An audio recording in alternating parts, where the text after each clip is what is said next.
Hello, and welcome to the introduction of the golden flower. We are in a time of unprecedented crisis. There is no more time. In fact, we ran out of time maybe 30, 40 years ago. Since then, we have been signed up for environmental crisis. There's no way out of it, folks. It's going to happen. And it's going to happen to us within our lifetime. And most of the people on the planet are going to die. That's it.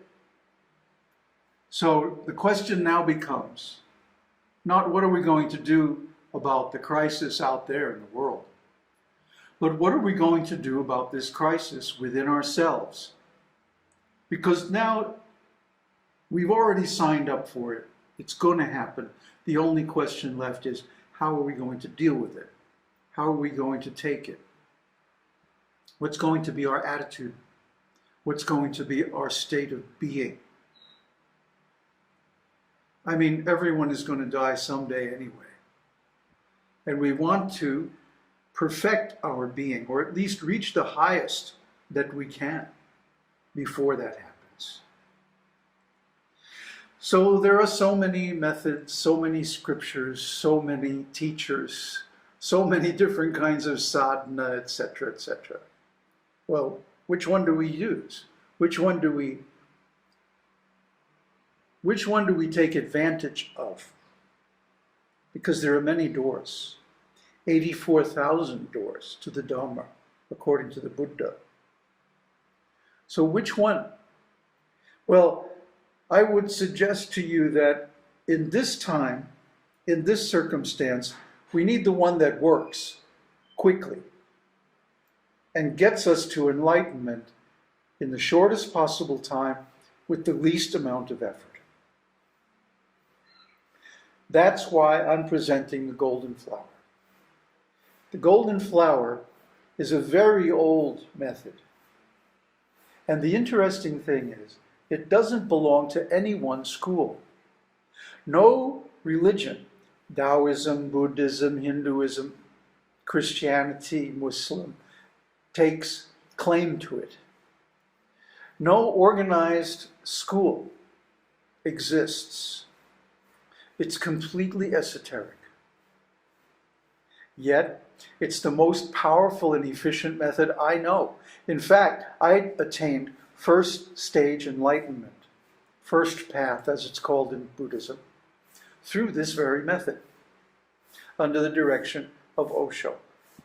That's why this series is dedicated to him, that he helped me more than anybody to actually attain practical enlightenment. So if you don't care about organizational boundaries or ecclesiastical designations, if you don't care about a position in some spiritual organization, and you just want to get enlightenment, this is the method for you. So why do we pick this one? Well, the traditional methods are too slow. They work. Of course they work. Especially if you're in touch with a realized teacher. They work just fine. But they're too slow. They're too complex. Our conditioning goes against it. We need something that's easy, dead simple, and fast. That's the golden flower. So, the secret of the golden flower is amazing because it promises and delivers enlightenment in less than 100 days. There's just one catch. You have to be 100% into it. You have to invest 100% of your time and energy for those 100 days. But what have you been doing so far? Playing around with this method, playing around with that method, going to this teacher and some other teacher. So the question is, When are we going to get sick and tired of playing around, being a dilettante, trying this and trying that, and really buckle down with one method until we make it? That's the big question. Don't we want enlightenment now? Do we want to put it off again and miss this whole life and have to come back again? And who knows what kind of situation we're going to have to come back to. Isn't it better to just bite the bullet, accept the quickest, most powerful method, and attain? That's my attitude. It's better to get somewhere, even if it's not 100% fourth path enlightenment, even if it's only the first path. It's better to attain something now than to miss this life completely. Because especially now, who knows how long we have? Time is very short. So it's extremely urgent to get this message out. That's why I'm doing this series. I first heard The Secret of the Golden Flower from Osho in Pune in 1978 when he spoke on it. And it was later published as The Secret of Secrets in 2 volumes. And when I was hearing these discourses, I thought to myself, this sounds very familiar. Haven't I heard this someplace before? And of course, I hadn't heard it in that form. But actually, I had heard it from my Qigong teacher, Mrs. Yu. And Mrs. Yu was the wife of a very, very well-known teacher of Chinese yoga, Chan meditation. And so after he died, she went on teaching, and I took Qigong from her in and around San Francisco, back in the days, in the 60s. And of course, she was an extraordinary woman, and I could probably spend a whole episode just talking about how wonderful she was. But what I want to get here is that the secrets of the Golden Flower were not passed down through Orthodox Buddhism and Taoism. Instead, they were passed down through the martial lineages, especially the Yang, Wu, and Chan lineage. So Mrs. Yu was a member of the Chan lineage, and I learned Wu-style Qigong from her, and also The Secret of the Golden Flower was a theme that she wove through all of her teachings without mentioning it by name. So when she taught us to meditate, she was teaching us that method. I didn't know it. But when I encountered it later from Osho, it was very familiar. Oh yeah, oh that's what that meant. That's what she was trying to tell us. Now I understand. Now, why wasn't The Secret of the Golden Flower passed down through the Buddhist lineage? Well, I have to tell you something about Buddhism. In every case when there was a choice, it seems like Buddhism chose in favor of the methods that were the least effective, the most complicated, the most difficult, and the ones that required the greatest qualification. And as a result, nowadays Buddhists even say, well, in these days nobody can become enlightened. Why? Because they have done everything to put roadblocks in your path. So of course they also don't become enlightened. But the really powerful methods, like Secret of the Golden Flower, were kept alive by the martial lineages. And that's how I learned it, first encountered it. And then when Osho began to speak on it, that's when I got the chance to go deep into it. So how powerful? How fast? Well, after being with Osho again in Oregon, in 1984, I left the ranch. Things were getting really crazy there. It was a very difficult time for the commune. I left the ranch and I went to my apartment in Portland. And I just sat down and started to meditate. I didn't have any set method. I didn't have any particular goal. I just wanted to find out what would happen. So I sat down and waited. And gradually, I started to notice the phenomena that were spoken about in The Secret of the Golden Flower.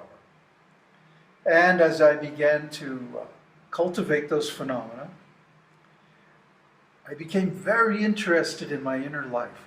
I lost all interest in things outside of me.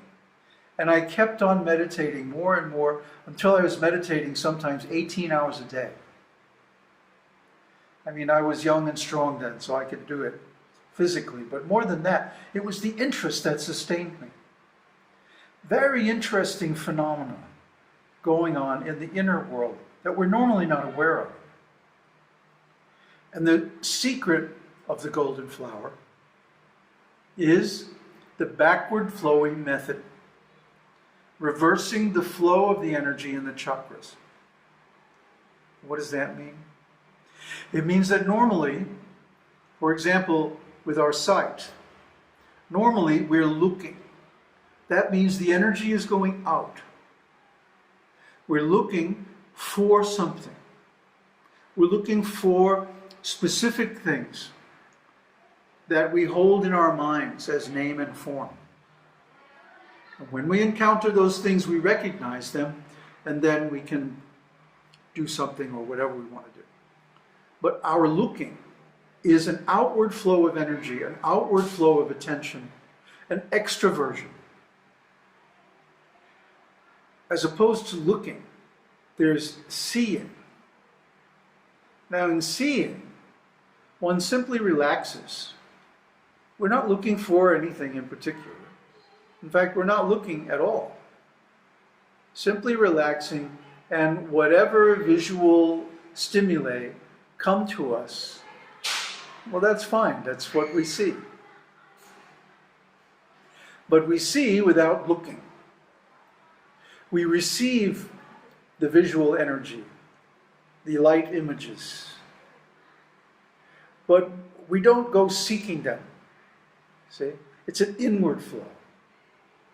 This is reversing the energy.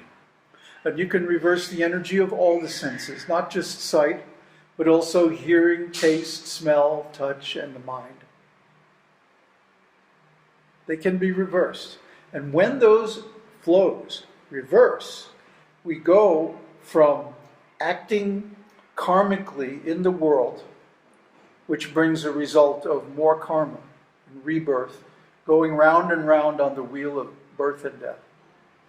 And we get off of that wheel, and we simply begin to be consciously, with no particular goal, no particular purpose. And this is very pleasant, very enjoyable. Oh, and by the way, it also leads to enlightenment. So, this is a one-step process. The one-step process is turn around. That's it. If you can turn around the energy flow everywhere, in every sense, in every chakra, you can attain enlightenment in a very short time. So that's what this series is going to be about. We're going to use the original text, the original English text, translated by Evans Wentz and commented on by Carl Jung. Now, there is another one, a newer version, a newer edition by Thomas Cleary. However, I took a look at it before doing this series because I thought, oh, a new edition, maybe it's a better translation. He claims it's more complete, more accurate. But it's also unproven. I personally haven't worked with this edition, and I certainly didn't attain any enlightenment through it, and nobody that I know has either. So I'm going to stick with the good old Evans Wentz edition because Osho used it. And when you go back and you look at the Osho versions, I don't want to cause any confusion by using a different version of the text. So we're going to use the good old Evans-Wentz version, even though there may be some problems with it. There were always problems when you translate something like this from one language, from one culture into another. So, in any case, the text is not sacred. It's not carved in stone, as it were. It's just a framework. It's just a set of terminology to help us talk about something that can't actually be described at all. We're talking about the inner life. We're talking about enlightenment. We're talking about what's beyond manifestation, beyond being and non-being, beyond birth and death. But this cannot be spoken of in words. It's an experience. Try to think of something you've done, like take a midnight swim in the ocean, or eating a beautiful meal full of all kinds of exotic flavors, or making love, or meditation. These experiences are real, but they cannot be described. You can say, oh yeah, I went down to the ocean on a full moon night and went skinny dipping. But does that really describe it? No, it can't. It's impossible. We don't have the words, huh? Those feelings, those sensations, there are no words. So similarly, enlightenment can't be described. But we can create a language that allows us to talk about the method, that allows us to approach the experience. That's the thing that really matters.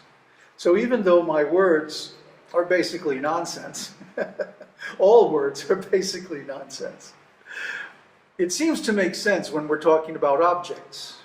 But when we're talking about deep experiences, it doesn't make sense at all. For example, I just said that enlightenment by the golden flower method is a one-step process. Yet one of the first things it says in the texts is don't try to go right to the end, but go through all the stages in order. Then you'll get it. So which one is true?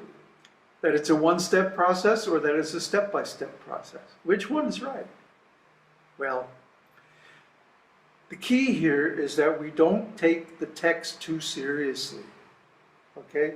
We take the text as a framework, a conceptual grid.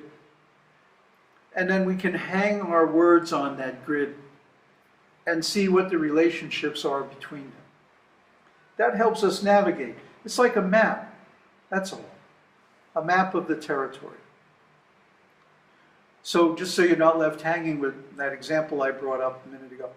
Yes, it's a one-step process from the top. If you view it from the top, you see, oh, that was one step. Cool. But if you're looking at it from the bottom, just beginning the process, then it looks like a step-by-step process. I have to do this, then I have to do that, and there are many small instructions that, when put all together, make one step. And when you finally get it, and you take that step, you get the result. It happens in a moment. And in the next moment, you know, I got it. There is tremendous certainty. There is complete knowingness. That's the thing about enlightenment. You know, a lot of people criticize me because I'm not an orthodox Buddhist or Taoist or anything. I do things my own way. Always have.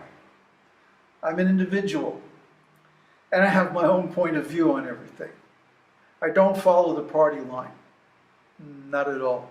In fact, if I detect that there is a party line, I go against it by default. Because you know why?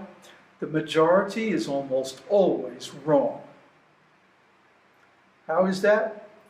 Well, let's just talk about IQ for a minute. IQ is a bell-shaped curve. You have the very low IQ people on one end, the very high IQ people on the other end, and the average IQ 100 people in the middle. So it's a bell-shaped curve. It goes up, peaks, and then goes down. So most of the people are in that bell, that peak around the average 100 IQ. The really smart people are relatively few, just like the really dumb people are relatively few. Most of the average people cannot understand enlightenment. Why? They have been programmed against it. So to overcome that programming requires a certain amount of native intelligence. Either that or a lot of help and support.